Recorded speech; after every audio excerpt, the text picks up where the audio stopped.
बृहस्पतिवार व्रत करने की विधि।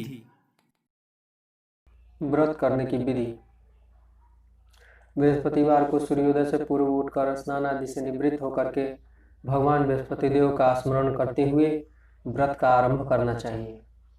उपासक को घर के किसी कक्ष में छोटा अथवा बड़ा पूजा स्थल बनाकर उसमें भगवान बृहस्पति देव की प्रतिमा की स्थापना करनी चाहिए।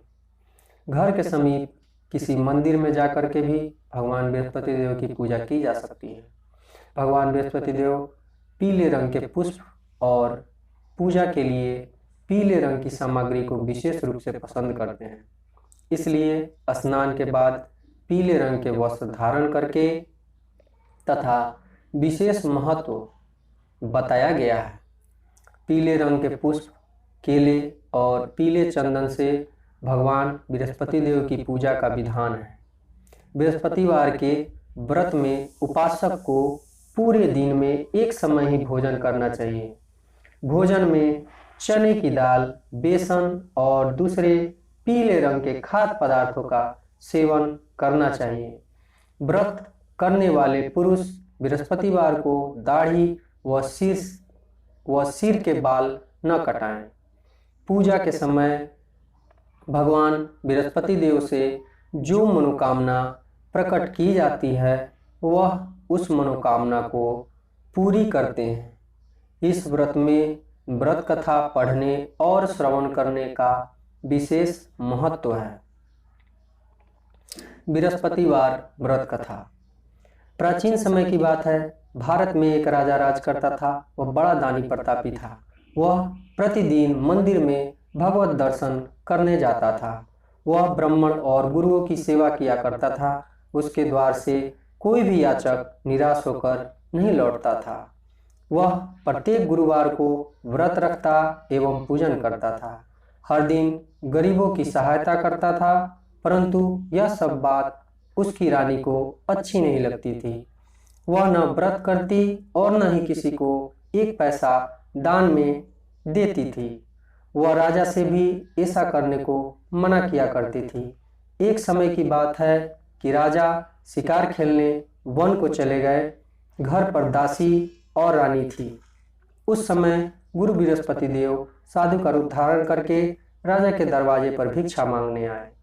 साधु ने रानी से भिक्षा मांगी तो वह कहने लगी, हे साधु महाराज, मैं इस दान पुण्य से तंग आ गई हूँ। इस कार्य के लिए तो मेरे पतिदेव ही बहुत हैं। अब आप ऐसी कृपा करें कि सारा धन नष्ट हो जाए तथा मैं आराम से रह सकूं। साधु रूपी बृहस्पति देव ने कहा, हे देवी, तुम बड़ी विचित्र हो। संतान और धन से कोई दुखी नहीं होता, इसको सभी चाहते हैं। पापी भी पुत्र और धन की इच्छा करता है। अगर तुम्हारे पास धन अधिक है तो भूखे मनुष्य को भोजन कराओ, प्याऊ लगवाओ, ब्राह्मणों को दान दो, धर्मशाला बनवाओ, कुएं, तालाब, बावड़ी, बाग, बगीचे आदि का निर्माण कराओ तथा निर्धनों की कुंवारी कन्याओं का विवाह कराओ।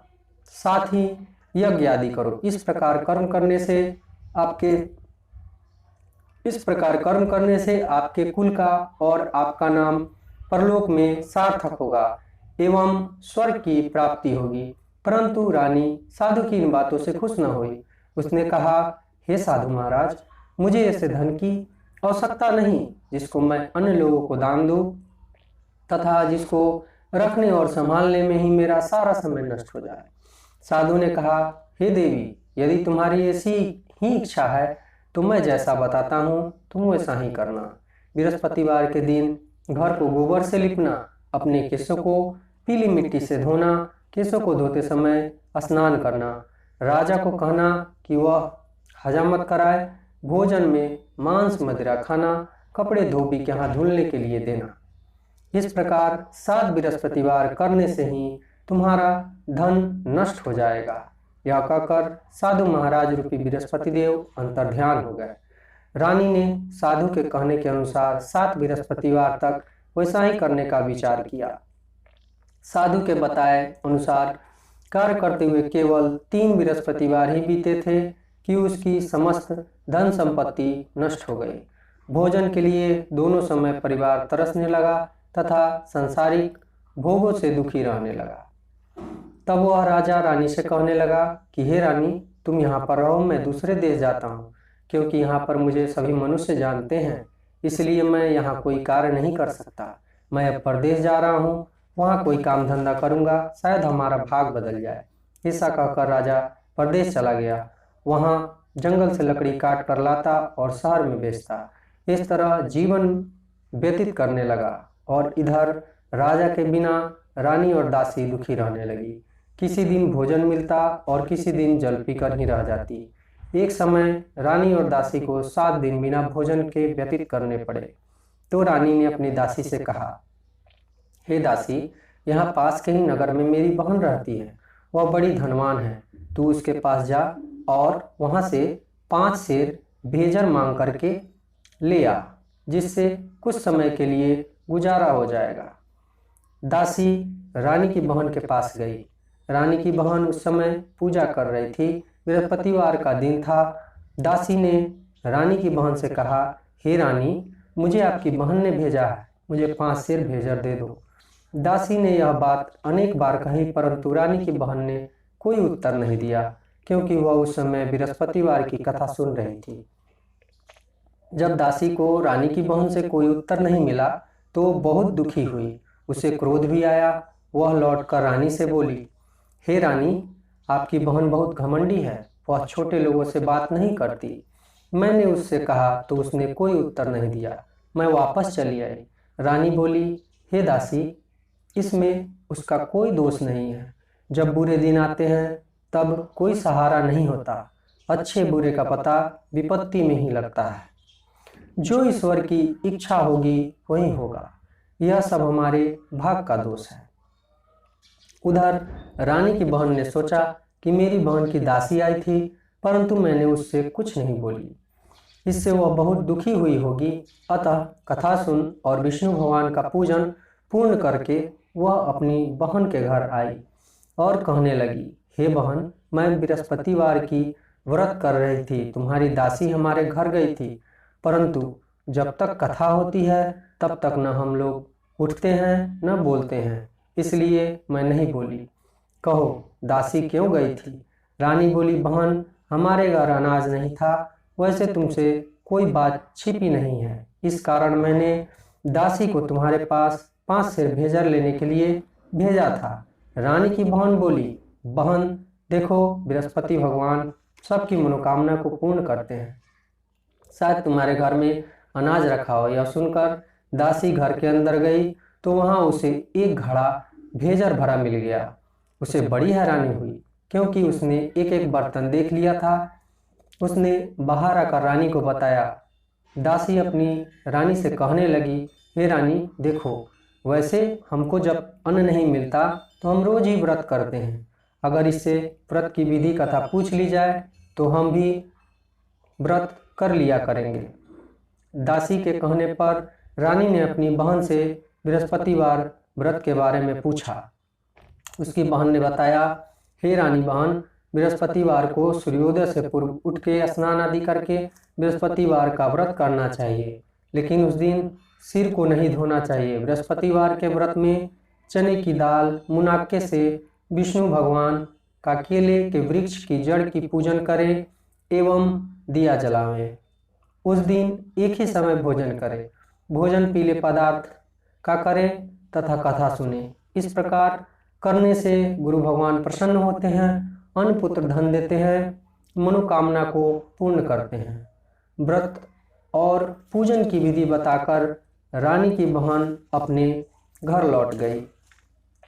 रानी और दासी दोनों ने निश्चय किया कि वे बृहस्पति देव भगवान की पूजन जरूर करेंगी। 7 दिन बाद जब बृहस्पतिवार आया तो उन्होंने व्रत रखा। घुड़साल में जाकर के चना और गुड़ बीन कर लाई और उसकी दाल से केले की जड़ में विष्णु भगवान की पूजन किया। अब भोजन पीला कहाँ से आए? दोनों बड़ी दुखी हुई, परंतु उन्होंने व्रत किया था, इस कारण बृहस्पति देव भगवान प्रसन्न थे। एक साधारण व्यक्ति के रूप में वे 2 थालों में सुंदर पीला भोजन लेकर आए और दासी को देकर बोले, हे दासी, यह भोजन तुम्हारे और रानी के लिए है, तुम दोनों करना। दासी भोजन पाकर बड़ी प्रसन्न हुई और रानी से बोली, रानी जी भोजन कर लो। रानी को भोजन के आने के बारे में कुछ भी पता नहीं था, इसलिए वह दासी से बोली, जा तू ही भोजन कर, क्योंकि तू हमारी व्यर्थ में ही हंसी उड़ाती है। दासी बोली, एक व्यक्ति भोजन दे गया है। रानी कहने लगी, वह भोजन तेरे लिए ही दे गया है, तू ही भोजन कर। दासी ने कहा, वह व्यक्ति हमें 2 थालों में भोजन दे गया है, इसलिए मैं और आप दोनों साथ साथ भोजन करेंगे। फिर दोनों ने गुरु भगवान को नमस्कार कर भोजन करना प्रारंभ किया। उसके बाद से वे प्रत्येक बृहस्पतिवार को गुरु भगवान का व्रत और पूजन करने लगी। बृहस्पति भगवान की कृपा से उनके पास धन हो गया, परंतु रानी फिर पहले की तरह ही आलस्य करने लगी। तब दासी बोली, देखो रानी, तुम पहले भी इसी प्रकार आलस्य करती थी, तुम्हें धन के रखने में कष्ट होता था, इस कारण सभी धन नष्ट हो गया था। अब गुरु भगवान की कृपा से धन मिला है तो फिर तुम्हें आलस्य होता है। बड़ी मुसीबतों के बाद हमने यह धन पाया है, इसलिए हमें दान पुण्य करना चाहिए। तुम भूखे मनुष्य को भोजन कराओ, प्याऊ लगवाओ, ब्राह्मणों को दान दो, कुआं, तालाब, बावड़ी आदि का निर्माण कराओ, मंदिर पाठशाला बनवाकर दान दो, कुंवारी कन्याओं का विवाह करवाओ, धन को शुभ कार्यों में खर्च करो, जिससे तुम्हारे कुल का यश बढ़े तथा स्वर्ग की प्राप्ति हो एवं पितृ प्रसन्न हो। दासी की बात मानकर रानी ने इसी प्रकार के कर्म करने प्रारंभ किए, जिससे उनका काफी यश फैलने लगा। एक दिन रानी और दासी आपस में विचार करने लगी कि न जाने राजा किस दशा में होंगे, उनकी कोई खोज खबर नहीं है। गुरु भगवान से उन्होंने प्रार्थना की और भगवान ने रात्रि में राजा को स्वप्न में कहा, हे राजा, उठ, तेरी रानी तुझको याद करती है, अब अपने देश को लौट जा। राजा प्रातःकाल उठकर जंगल से लकड़ियां काट कर लाने के लिए जंगल की ओर चल पड़ा। जंगल से गुजरते हुए वह सोचने लगा, रानी की गलती से उसे कितने दुख भोगने पड़े। राजपाट छोड़कर उसे जंगल में आकर के रहना पड़ा। जंगल से लकड़ियां काट कर उन्हें बेचकर गुजारा करना पड़ा। उसी समय उस जंगल में बृहस्पति देव एक साधु का रूप धारण करके आए और राजा के पास आकर बोले, हे लखाड़े, तुम इस सुनसान जंगल में किस चिंता में बैठे हो, मुझको बताओ। यह सुनकर राजा के नेत्रों में जल भर आया और साधु की वंदना कर बोला, हे प्रभु, आप सब कुछ जानने वाले हैं। इतना कहकर राजा ने साधु को अपनी संपूर्ण कहानी सुना दी। महात्मा दयालु होते हैं। वे राजा से बोले, हे राजा, तुम्हारी पत्नी ने बृहस्पति देव के प्रति अपराध किया था, जिसके कारण तुम्हारी यह दशा हुई है। अब तुम किसी प्रकार की चिंता मत करो, भगवान तुम्हें पहले से भी अधिक धन देंगे। देखो, तुम्हारी पत्नी ने बृहस्पतिवार का व्रत करना प्रारंभ कर दिया है। अब तुम भी बृहस्पतिवार का व्रत करके चने की दाल व गुड़ जल के लोटे में डालकर केले का पूजन करो, फिर कथा कहो या सुनो, भगवान तुम्हारी सभी मनोकामनाओं को पूर्ण करेंगे। साधु को प्रसन्न देखकर राजा बोला, हे प्रभु, मुझे लकड़ी बेचकर इतना पैसा नहीं बचता जिससे भोजन करने के उपरांत कुछ बचा सकूं। मैंने रात्रि में अपनी रानी को व्याकुल देखा है। मेरे पास कोई साधन नहीं जिससे समाचार जान सकूं। फिर मैं बृहस्पति देव की क्या कहानी कहूं, मुझको कुछ भी मालूम नहीं। साधु ने कहा, हे राजा, तुम किसी बात की चिंता मत करो। बृहस्पतिवार के दिन रोजाना की तरह लकड़ियां लेकर के शहर में जाओ, तुम्हें रोज से दुगुना धन प्राप्त होगा, जिससे तुम भली भांति भोजन कर लोगे तथा बृहस्पति देव की पूजा का सामान भी आ जाएगा। बृहस्पति देव की कथा। प्राचीन काल में एक बहुत ही निर्धन ब्राह्मण था। उसे कोई भी संतान नहीं था। वह नित्य पूजा पाठ करता, परंतु उसकी स्त्री बहुत ही मलिनता के साथ रहती थी। वह न स्नान करती, न ही किसी देवी देवता का पूजा करती। प्रातः काल उठते ही सर्वप्रथम भोजन करती, बाद में कोई अन्य कार्य करती। ब्राह्मण देवता बहुत दुखी रहते, पत्नी को बहुत समझाते, किंतु उसका कोई परिणाम न निकला। भगवान के अनुकंपा से उस ब्राह्मण की पत्नी गर्भवती हुई और 10वें महीने में एक सुंदर कन्या को जन्म दिया। निर्धन ब्राह्मण कन्या के जन्म से बहुत दुखी हुआ। धीरे धीरे ब्राह्मण की कन्या बड़ी होने लगी। बचपन से ही उस कन्या की रुचि भगवान विष्णु की पूजा में थी। वह प्रातः उठते ही स्नान आदि करके भगवान विष्णु की पूजा करने मंदिर में जाती थी। बृहस्पतिवार को व्रत करके विधिवत पूजा पाठ करती थी। पूजा पाठ करने के बाद वह पढ़ने के लिए पाठशाला में जाती थी। घर से चलते हुए वह मुट्ठी भर जौ भर के ले जाती और पाठशाला के रास्ते में थोड़े थोड़े जौ को गिराती जाती थी। जब वह पाठशाला से घर लौटती तो जौ के दाने सोने में बदले हुए मिलते थे। लड़की सभी सोने के दाने को बीन कर लाती। एक दिन जब वह सोने के दानों को साफ कर रही थी तो उसकी माँ ने कहा, हे बेटी, सोने के दाने को साफ करने के लिए सोने का सूप होना चाहिए। अगले दिन बृहस्पतिवार था। उसने भगवान बृहस्पति देव की पूजा करते हुए प्रार्थना की, हे भगवान, यदि मैंने आपका व्रत विधिवत किया है तो मुझे सोने का सूप दे दो। भगवान बृहस्पति देव ने उसकी मनोकामना पूर्ण करने का वचन दिया। पाठशाला से लौटते समय उसे रास्ते में सोने का सूप पड़ा मिला। घर लौट करके सोने के सूप अपनी माँ को दिखा करके वह सोने के दाने को साफ करने लगी। उसी समय नगर का राजकुमार उसके घर के पास से गुजरा। उस सुंदर लड़की को सोने के सूप में जौ साफ करते देख राजकुमार उस पर मोहित हो गया। महल में लौटकर राजकुमार ने राजा से कहा, उस लड़की से विवाह करने की इच्छा प्रकट की। तो राजा ने ब्राह्मण को महल में बुला करके राजकुमार से उसकी लड़की के विवाह की बात कही। ब्राह्मण तैयार हो गया। धूमधाम से उस लड़की का विवाह राजकुमार से हो गया। दुल्हन बन के ब्राह्मण की लड़की महल में चली गई। लड़की के चले जाने से ब्राह्मण फिर से निर्धन हो गया। उसे कई कई दिनों तक भोजन नहीं मिलता था। बहुत दुखी होकर ब्राह्मण एक दिन अपनी लड़की के पास गया। अपने पिता से निर्धनता का समाचार सुनकर उसने बहुत सारा धन देके पिता को विदा कर दिया। उस धन से ब्राह्मण के कुछ दिन तो आराम से गुजर गए, लेकिन जल्दी ही फिर भूखों मरने की हालत हो गई।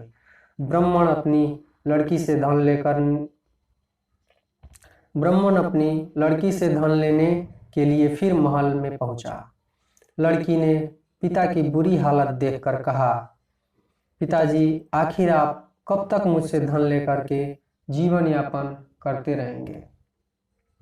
आप कोई ऐसा उपाय क्यों नहीं करते जिससे आपका घर धन संपत्ति से भर जाए? ब्राह्मण ने कहा, मैंने तेरी माँ को बहुत समझा लिया, पर उसकी समझ में नहीं आता। उसकी फुहरपन नष्ट हो तो घर की निर्धनता भी दूर हो जाए। तब कुछ सोच करके लड़की ने अपने पिता से कहा, पिताजी, आप कुछ दिनों के लिए माँ को मेरे पास छोड़ आओ। ब्राह्मण अपनी पत्नी को लड़की के पास महल में छोड़ आया।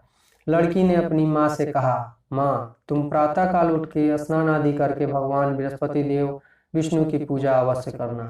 पूजा करने से तुम्हारी निर्धनता अवश्य दूर हो जाएगी। लेकिन उसकी माँ ने उसकी एक भी बात नहीं मानी। तब क्रोधित होकर लड़की ने अपनी माँ को एक कक्ष में बंद कर दिया। सूर्योदय के समय माँ को जबरदस्ती उठा के स्नान कराया और फिर मंदिर में ले जा करके भगवान बृहस्पति देव की पूजा कराई। कुछ दिनों तक ऐसा करने से उसकी माँ की बुद्धि में परिवर्तन हुआ और वह स्वयं बृहस्पतिवार का व्रत रखने लगी। उस व्रत रखने से ब्राह्मण के घर में भगवान विष्णु की अनुकंपा से धन की वर्षा होने लगी। दोनों पति पत्नी धन संपत्ति पाके आनंद पूर्वक जीवन यापन करते हुए विष्णु धाम को चले गए। लकहाड़ा बने राजा ने सन्यासी से भगवान बृहस्पति देव की यह कथा सुनकर बृहस्पतिवार का व्रत करने तथा भगवान विष्णु की पूजा की। उस दिन से उसके सभी क्लेश दूर हो गए। लेकिन अगले बृहस्पतिवार को कामकाज के अधिक व्यस्त होने के कारण उसने भगवान बृहस्पति देव की व्रत नहीं किया। भगवान बृहस्पति देव लकहाड़े से क्रोधित हो गए और उसे भूल की सजा दी। उस दिन नगर के राजा ने नगर में घोषणा करके सबको सूचित कर दिया कि प्रत्येक नागरिक मेरे महल में भोजन करने आए। जो नहीं आएगा उसे अपराधी मान के दंड दिया जाएगा। लकहाड़ा बने राजा ने उस नगर के राजा की घोषणा तो सुनी, लेकिन जंगल से लकड़ी काट कर लाने और उसे बेचने में देर हो जाने के कारण वह समय से महल में भोजन करने नहीं जा सका। अतः राजा के सैनिक लकहाड़े को पकड़ के महल में ले गए। राजा ने उसे एक महल के कक्ष में बैठाकर भोजन कराया। उस कक्ष में एक खूंटी पर रानी के सोने की हार लटका हुआ था। लखाड़ा अकेले उस कक्ष में भोजन कर रहा था। तभी उसने एक आश्चर्यजनक घटना घटती हुई देखी। देखते ही देखते वह खूंटी हार को निगल गई। थोड़ी देर बाद नगर के राजा ने हार को गायब देखा तो लखाड़े को कारावास में डाल दिया। लखाड़ा मन ही मन अपने भाग को कोसने लगा। तभी उसे जंगल में मिले सन्यासी का स्मरण आया। थोड़ी देर में भगवान बृहस्पति देव सन्यासी के रूप में उसके सामने प्रकट हुए और कहा, हे लखाड़े, तूने भगवान बृहस्पति देव की पूजा नहीं की, इसी कारण तुम्हें यह कष्ट हुआ है। लेकिन अब चिंता मत करो, बृहस्पतिवार के दिन कारागार के दरवाजे पर तुम्हें कुछ पैसे पड़े मिलेंगे। उन पैसे से भगवान बृहस्पति देव के का व्रत करके उनकी पूजा करोगे तो तुम्हें सब दुख से मुक्ति मिल जाएगी। बृहस्पतिवार के दिन दरवाजे पर पड़े मिले पैसे से चने और गुड़ मंगाकर लखाड़े ने बृहस्पतिवार की कथा कही तो भगवान बृहस्पति देव ने प्रसन्न होकर उस नगर के राजा को स्वप्न में लखाड़े को कारागार से मुक्त करने को कहा। सुबह राजा ने अपने कक्ष में आकर देखा तो खूंटी पर रानी की का हार मिल गया। राजा ने लखाड़े को मुक्त कर दिया और उसे धन आभूषण दे करके विदा किया। लखाड़ा बना राजा उस नगर से चलकर अपने नगर में पहुंचा तो उस नगर में कुएं, धर्मशाला, बाग बगीचे देख करके बहुत प्रसन्न हुआ। राजा ने किसी से पूछा, ये कुएं, धर्मशाला किसने बनवाई है? सबने बताया कि ये सब रानी और दासी ने बनवाया है। राजा महल में पहुंचा तो रानी ने उसकी भव्य स्वागत किया। तब राजा ने निश्चय किया कि सप्ताह में एक बार तो सभी बृहस्पति देव का व्रत एवं पूजन करते हैं, परंतु मैं प्रतिदिन व्रत किया करूंगा तथा दिन में 3 बार कथा कहा करूंगा। अब राजा हर समय दुशाले में चने की दाल बांधे रहता तथा दिन में 3 बार बृहस्पति देव की कथा करता था। कुछ दिन बाद राजा को अपनी बहन की याद आई। एक दिन घोड़े पर सवार होकर राजा अपनी बहन से मिलने के लिए चल दिया। अभी राजा नगर के बाहर पहुंचा ही था कि उसने कुछ लोगों को सौ ले जाते हुए देखा। राजा को स्मरण आया कि आज तो उसने किसी को भी बृहस्पतिवार की व्रत की कथा नहीं सुनाई है। राजा ने उन लोगों को रोककर कहा, भाइयों, आप 100 को ले जाने से पहले मुझसे बृहस्पतिवार की कथा सुन लें। लोगों ने राजा पर क्रोधित होते हुए कहा, तुम पागल हो गए हो। लेकिन कुछ बूढ़े लोगों ने कहा, अच्छा भाई, साथ चलते चलते तुम अपनी कथा भी सुना लो। राजा ने चलते हुए आधी कथा ही सुनाई थी कि वह 100 हिलने लगा। राजा ने पूरी कथा सुनाते ही 100 उठकर बैठ गया। लोगों ने हैरानी से दांतों तले उंगली दबाई और अगले बृहस्पतिवार से भगवान बृहस्पति देव का व्रत करने व कथा सुनने का निश्चय कर लिया। घोड़े पर सवार राजा चलते हुए एक किसान के पास पहुंचा। किसान अपने खेत में हल चला रहा था। राजा ने कहा, अरे भाई, मुझसे बृहस्पतिवार की कथा सुन लो। किसान झुंझलाकर बोला, अरे भाई, देख नहीं रहे हो, जितनी देर में मैं तुम्हारी कथा सुनूंगा उतनी देर में पूरे खेत में हल चला लूंगा। राजा निराश होकर चलने लगा। तभी किसान के बैल लड़खड़ा कर जमीन पर गिर गए। किसान के पेट में जोरों का दर्द होने लगा। उस किसान की पत्नी जब खाना लेकर के आई तो उसने किसान से इस बारे में पूछा। किसान ने घुड़सवार की पूरी कहानी सुनाई। किसान की पत्नी दौड़ती हुई राजा के पास पहुंचकर हाथ जोड़कर बोली, भैया, मैं तुम्हारी कथा सुनने के लिए तैयार हूँ। राजा ने उसके साथ खेत पर पहुंच के बृहस्पतिवार की कथा सुनाई। तभी बैल खड़े हो गए। किसान के पेट का दर्द भी तुरंत ठीक हो गया। राजा अपनी बहन के घर पहुंचा तो उसकी बहुत आवभगत हुई। अगले दिन सुबह उठकर राजा ने देखा घर के सभी लोग भोजन कर रहे थे। किसी भूखे को बृहस्पतिवार की कथा सुनाए बिना राजा भोजन नहीं किया करता था। उसने अपनी बहन से कहा, बहन, क्या घर में कोई ऐसा व्यक्ति है जिसने अभी तक भोजन नहीं किया हो? उसकी बहन बोली, भैया, हमारे घर का तो क्या, आपको पूरे नगर में ऐसा कोई व्यक्ति नहीं मिलेगा जिसने सुबह सुबह भोजन नहीं किया हो। तब राजा ने अपनी बहन के घर से निकल उस नगर में बिना भोजन किए व्यक्ति की तलाश की। एक गडेरिये के घर में उसका बेटा बीमार होने के कारण भूखा रह गया था। राजा ने उसको जा करके बृहस्पतिवार की कथा सुनाई। कथा सुनते सुनते गडेरिया का बीमार बेटा बिल्कुल ठीक हो गया। सबने राजा की बहुत प्रशंसा की। एक दिन राजा ने अपनी बहन से कहा, बहन हम अपने घर को जाएंगे, तुम भी साथ चलो, कुछ दिन रहकर लौट आना। राजा की बहन ने अपनी सास से पूछा तो सास ताने मारते हुए कही, बहू मायके जाना हो तो अकेली जाना, मेरे पोतों को नहीं ले जाना। तुम्हारे भाई के कोई संतान नहीं है, कहीं तुम्हारी भाभी ने मेरे पुतों पर जादू टोना न कर दे। दूसरे कक्ष में बहन की सास की बातें सुनकर राजा दुखी मन से अकेले ही नगर को लौट आया। रानी ने राजा से कहा, आप तो अपनी बहन के साथ आने की बात कहकर गए थे, फिर बहन को साथ क्यों नहीं लाए? राजा ने दुखी होते हुए कहा, रानी हम निसंतान हैं, इसलिए हमारे घर आना कोई पसंद नहीं करता। रानी ने राजा को समझाया, हे प्राणनाथ, हमें बृहस्पति देव ने सब कुछ दिया है, अब भगवान बृहस्पति देव हमें संतान भी अवश्य देंगे। बृहस्पतिवार को विधिवत व्रत करते हुए राजा रानी ने भगवान बृहस्पति देव से संतान की प्रार्थना की। कुछ दिनों के बाद उन्होंने स्वप्न में दर्शन देते हुए कहा, हे राजन, तेरी मनोकामना पूरी होगी। एक सप्ताह बाद रानी गर्भवती हो गई। 10वें महीने में रानी ने एक सुंदर पुत्र को जन्म दिया। राजा रानी जीवन पर्यंत बृहस्पतिवार का व्रत करते रहे। उनके घर में धन की वर्षा होती रही। आनंद पूर्वक जीवन यापन करते हुए राजा रानी भगवान बृहस्पति देव की अनुकंपा से मोक्ष को प्राप्त करके सीधे वैकुंठ धाम पहुंच गए। बृहस्पतिवार को विधिवत व्रत करते हुए जो स्त्री पुरुष भगवान बृहस्पति देव की पूजा करते हैं, भगवान उनकी सभी मनोकामना को पूर्ण करते हैं।